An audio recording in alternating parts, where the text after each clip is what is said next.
Hi, my name is Sydney, and Hannah and I are doing our presentation on the Marxism paradigm. So first I'll talk about how the Marxism paradigm defines its subject matter. So in a nutshell, this is how contradictions cause conflict and shape society. So I'll go into explaining what contradictions are and how those lead to power relationships. But first I'll start off with saying that the political economy is society. Your place in the means of production determines where you are in society and therefore your interests, which makes your individual interests political. So defining contradiction in terms of human and or goal-oriented action, this specifies any situation that allows for the satisfaction of one end only at the cost of another. So for example, the government is supposed to be representative of and work in the best interest of the people, but they're unable to do so because they are also concerned with representing the interests of the bourgeoisie. So this leads to power relationships. Power in Marxism is defined in terms of its relation to class domination in capitalist societies. Power is inherently linked to class. The contradictions of power in Marxian theory are rooted in the evils of capitalism. The exploited or dominated class in capitalism seemingly accept or fail to realize their oppression. Political class domination stems from socioeconomic domination. It starts with the state securing the conditions of domination of lower classes in the important aspects of society, such as social, economic, and political. So examples of these relationships would include the government and the bourgeoisie and the proletariat, and the employer and the employee. So next, I will talk about the unit of analysis. This is very flexible. You could examine the individual, group of class, organization, or an entire society. Examples of these for individual would be Jeff Bezos. An example for a group or a class could be the middle class or college students. You can look at this diagram I have here of capitalism. Each tier is a different class. We could look at organization, including Tesla or McDonald's. And finally, our last example for an entire society could be Americans.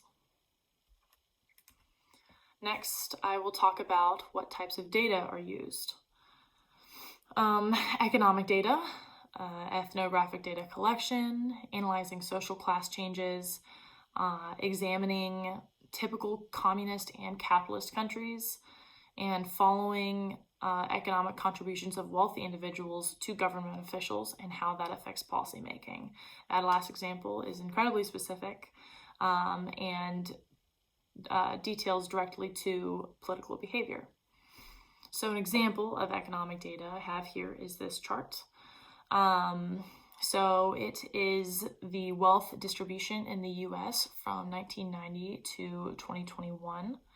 You can see that light blue line in there is the top 1%. The navy or black line is the 90th to 99th percentile.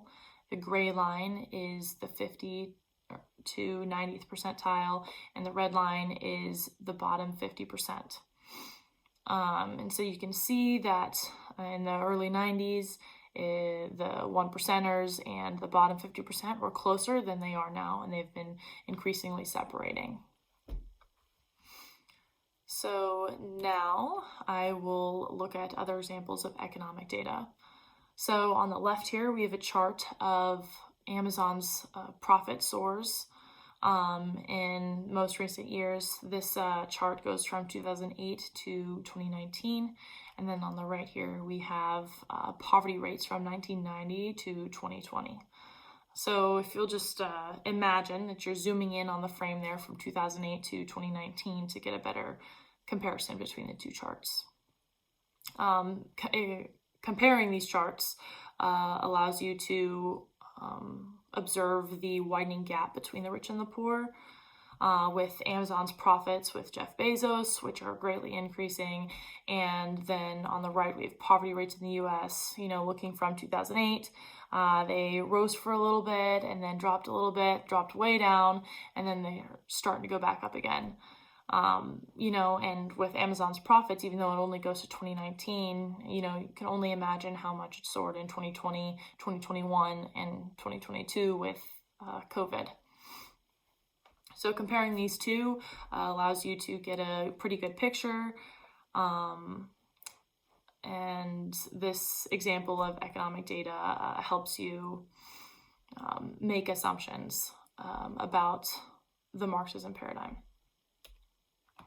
So then here we have a chart plotting several typical capitalist and communist countries.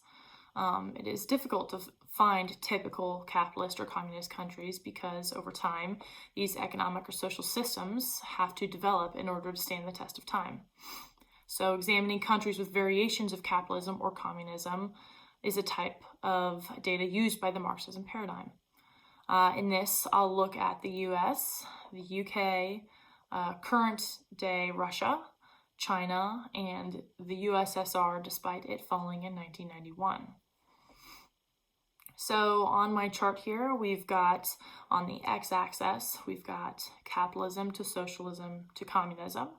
And then on the y-axis, we have democratic to authoritarian. First, I will talk about the United States. It is located just to the right of capitalism because it has some small elements of socialism, such as labor unions, some redistribution, inheritance taxes, safety nets, including, Medicare and Medicaid. But it also has that strong capitalist history with private property.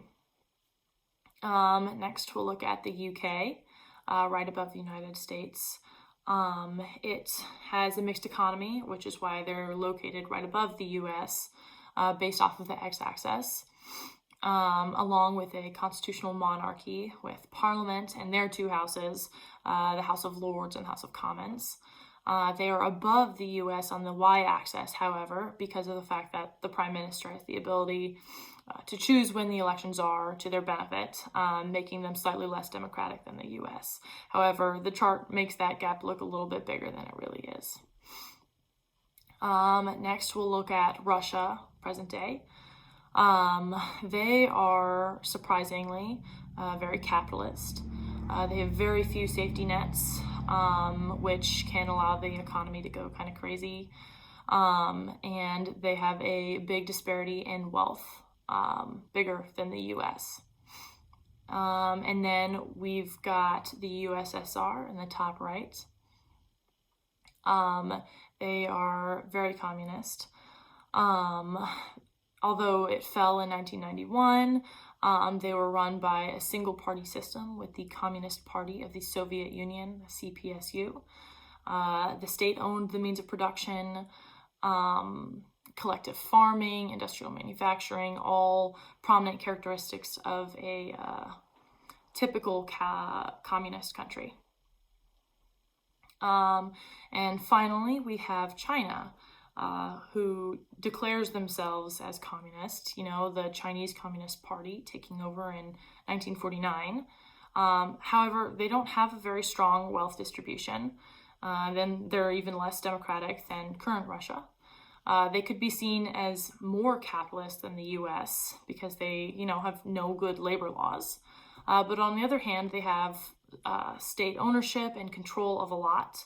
And that is why the oval for China ranges from, the middle of capitalism all the way over to the middle of socialism.